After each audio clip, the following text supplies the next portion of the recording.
ఏందిరా చెప్పాను కదా ఆయుధం లేకుండా యుద్ధానికి వెళ్ళను. ఒకవేళ వెళ్ళినా ఆయుధాన్ని సంపాదించుకుంటాను. అప్పు వదలరా. వదలను.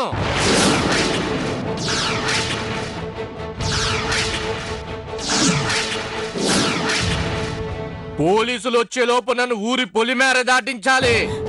ఇది నాతోనే ఉంటది. కాదని మీరు ఎగస్ట్రాల్ చేశారో దీన్ని చంపేస్తాను. అప్పుని వదలకపోతే చస్తావు. నా జోలికి వస్తే ఇది చస్తాది. నేను చనిపోయిన పర్వాలేదు బావా, బిడ్డని కాపాడండి. ఆ బిడ్డ కోసం చూస్తే నువ్వు నీ బిడ్డ చెత్తారప్పు. అప్పు నొదులు ఈశ్వర్. ఇలా ఎంతమందిని పొట్టుకు పెట్టుకుంటావు? నా దారికి ఎవరు అడ్డొచ్చినా చంపుకుంటూ పోతా. మర్యాదగా మీరే దారి వదలండి, లేదంటే దీన్ని చంపి పడేస్తా.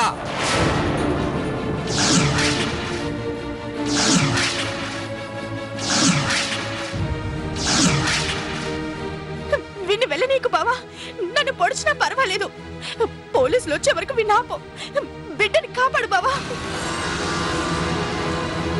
అప్పు మా అక్క నొదులే ఈశ్వర్, కావాలంటే నన్ను తీసుకెళ్ళు. నువ్వెందుకే నాకు? నేను వచ్చిందే దీనికోసం. 18 ఏళ్లుగా దీన్ని ఆశపడుతూనే ఉండా. దీనికోసం కలలు కన్నా నా ఆశల్ని ఆవరి చేసి కలల్ని కూల్చేసి ఈడకొచ్చింది. దీనికోసం నా సామ్రాజ్యాన్ని వదిలేసా, బికారినైపోయా.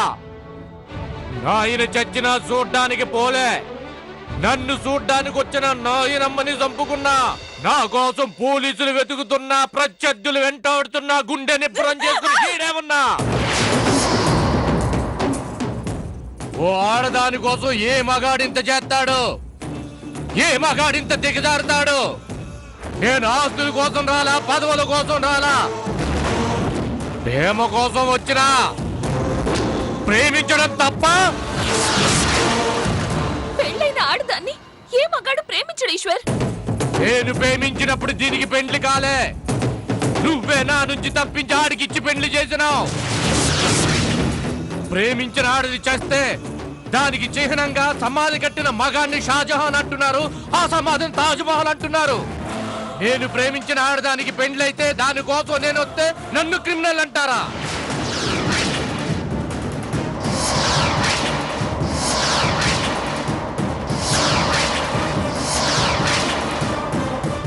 దీనికోసమే నేను క్రిమినల్ గా మారా. దీనికోసం నేను సావడానికైనా ఇంకొకరిని చంపడానికైనా రెడీ.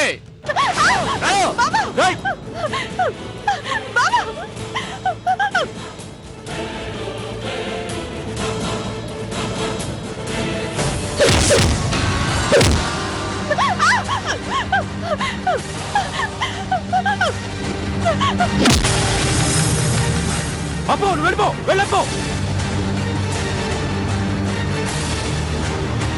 ప్రేమించిన మనిషిని చంపుతానంటున్నావు, నీదేం ప్రేమరా?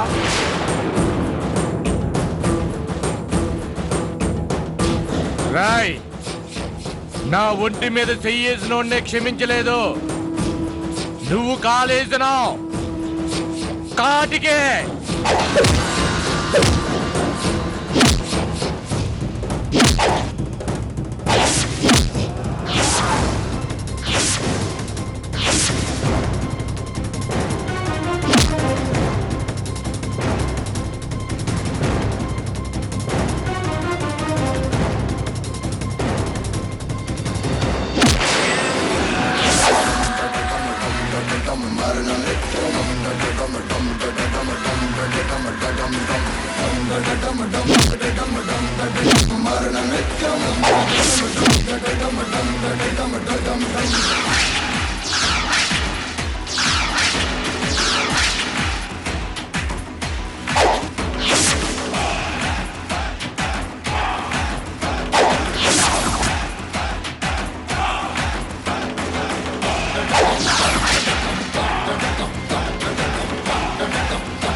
రుకు అక్క అమ్మా అక్క ఏయ్! రుకు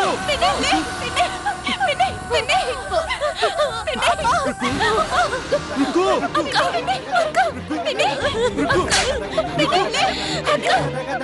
అరెస్ట్ హిమ్.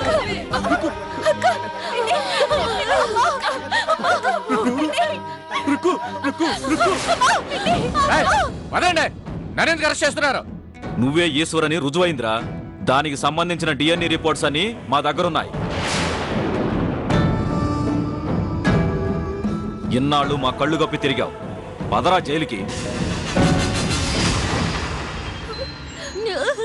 ఎస్ఐ గారు, వాడు వాడు పసిబిడ్డను దాచాడు. ఆ బిడ్డ గురించి అడగండి. బాబు ఎక్కడ్రా?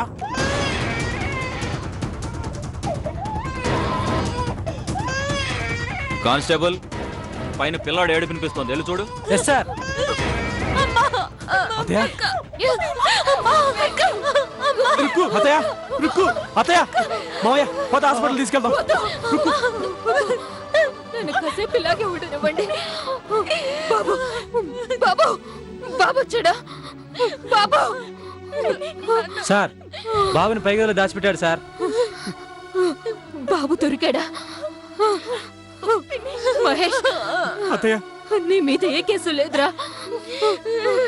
అబ్బో, రుకు రుకు అబ్బో, మన మహేష్ నిర్దోషమ్మా.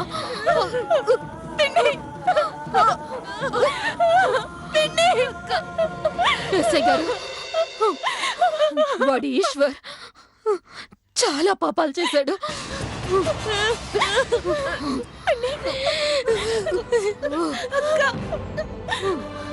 మమ్మీ,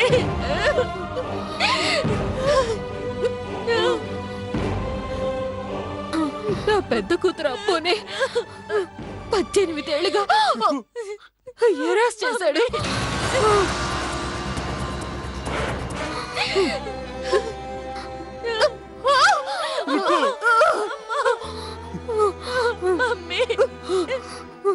మా చిన్నమ్మాయి సంకీర్తన్ను పెళ్లి చేసుకొని మోసం చేశాడు. జైల్లో ఒకరిని చంపి మా ఇంట్లో వాళ్ళ సొంత బామ్మని చంపాడు. అక్క ఇప్పుడు నన్ను పొడిచేది కూడా వాడే. వాడికి ఉరి శిక్ష వేయండి. వాడిని వదలొద్దు.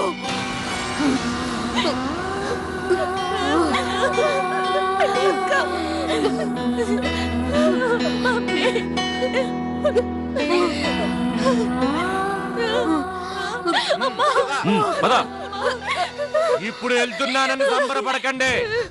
జైలుకి పోవడం రావడం నాకేం కొత్త కాదు. మళ్ళీ వస్తా, అప్పు కోసం తిరిగి వస్తా. అప్పో వదలా, నిన్నెప్పటికీ వదలా. నా ప్రాణం పోయేదాకా వదలా.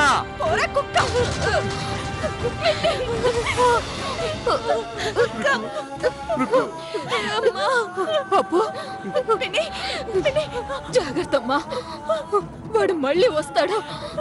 మహేష్, అప్పుని కాపాడు మహేష్. అలా అనకత్తయ్య, నీకేం కదా మావయ్య, పద హాస్పిటల్ తీసుకెళ్దాం. పద రుక్కు.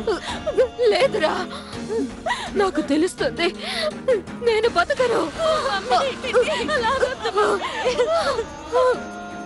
ఎందుకు ఏడుస్తావ్? నీ జీవితాన్ని నాశనం చేసిందే నేను. నాలాంటి తల్లి నీకొద్దు.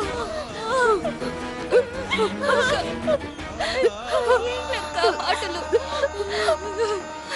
లేదు రాధా, నీలా ఉండుంటే బాగుండేది. అప్పులా పెంచుంటే దేని జీవితం బాగుండేది. తప్పు చేశాను, అందుకే నాకు నేను వేసుకున్న శిక్ష. అక్క,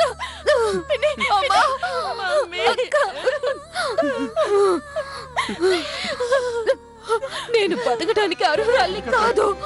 నేను బతకను. వద్దండి, వద్దు. నా బతుకుపై నాకే అసహ్యం పుట్టింది. నాకు ముగింపు కావాలి.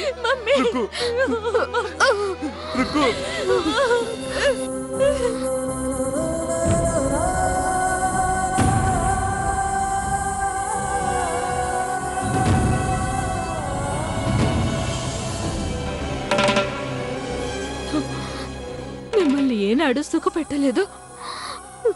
నన్ను క్షమించండి.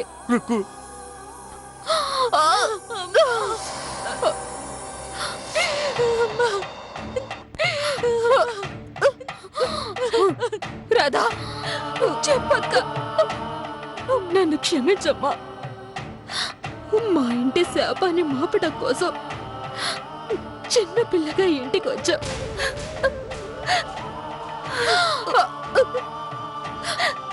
మన అక్క కీర్తి ఆ శాపానికి బలైపోతే తన బాధ్యతని ప్రాణాలకు తెగించి ఇన్నాళ్ళు నెరవేర్చా. ఇప్పుడు అవన్నీ ఎందుకక్క? రక్తం పోతోంది, ఆసుపత్రికి వెళ్దాం పదక్క. మమ్మీ, లేదమ్మా.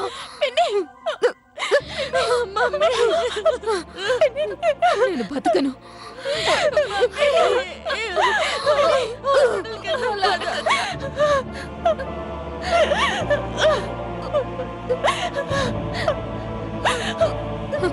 రాధా, నాకు సహాయం చేస్తావా? చెప్పక్క.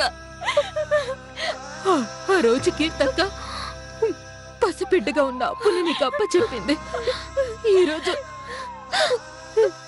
ఈ ఏళ్ళొచ్చిన పసిబిడ్డని, నా బిడ్డని నీకు అప్పచెప్తున్నాను. ఇక నుంచి దీనికి నువ్వే అమ్మవి. ఈ అప్పగింతలేంటక్క?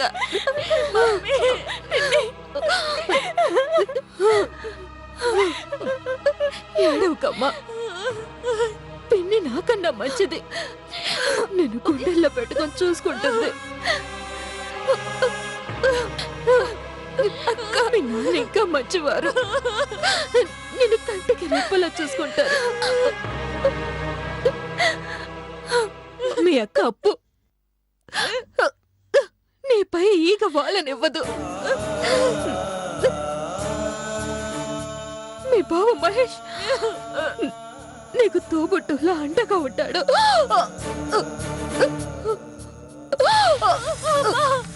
మమ్మీ మమ్మీ అర్థం చేసి వెళ్ళటం లేదమ్మా. నాకన్నా నేను బాగా చూసుకునే వాళ్ళ మధ్య, నాకన్నా మంచి వాళ్ళ మధ్య నిన్ను వదిలి వెళ్తున్నాను.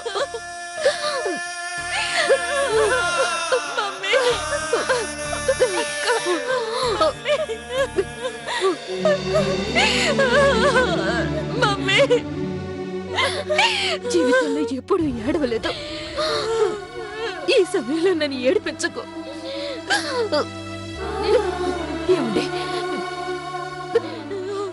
నాదొక ఆఖరి కోరుకుంది, తీరుస్తారా? ఏంటి రుక్కు? మహేష్, అత్తయ్య పూలదండలు తాళిపొట్టు తీసుకురారా. ఇప్పుడెందుకు అత్తయ్య? వెళ్ళరా. ఎందుకక్క ఇవన్నీ ఇప్పుడు? మన ఇంట్లో మంచి జరిగింది, చెడు జరిగింది. కానీ మంచి చేయడానికి వచ్చిన రాధా కళ్యాణం మాత్రం జరగలేదు. అక్క తాయెత్తుని తాళనుకొని ఎన్నాళ్ళు మన కోసం కష్టపడింది ఈ పిచ్చి తల్లి. అందుకే తన మెళ్ళ తాళం చూడాలి నేను. రాధా కళ్యాణం చూడాలి. నా వల్ల ఆగిపోయిన రాధా కళ్యాణం నా కళ్ళ ముందే జరగాలి.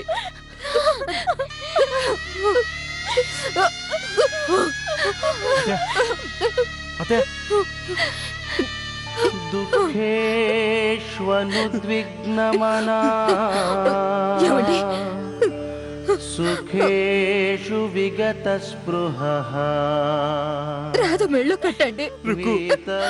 కట్టండి. భయక్రోధః స్థితధీర్మునిరుచ్యతే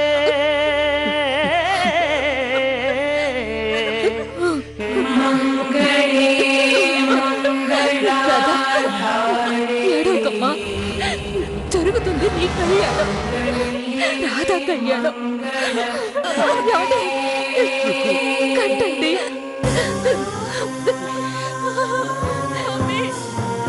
మనువుకు తెలియని ధర్మం, వేదం చదవని మంత్రం, మును పెరుగని అనుబంధం చిత్రమే.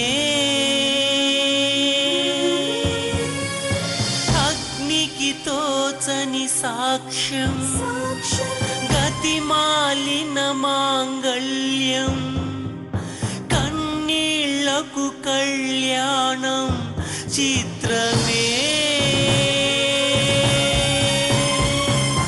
జీవితాల తోటలోనా జాతకాల వేటలాగా, మూడు ముళ్ళ బాటలోనా ఏడు జన్మలాటలెన్నో ఆడని. బ్రహ్మముడికి పడిన చిక్కు విడిపడని.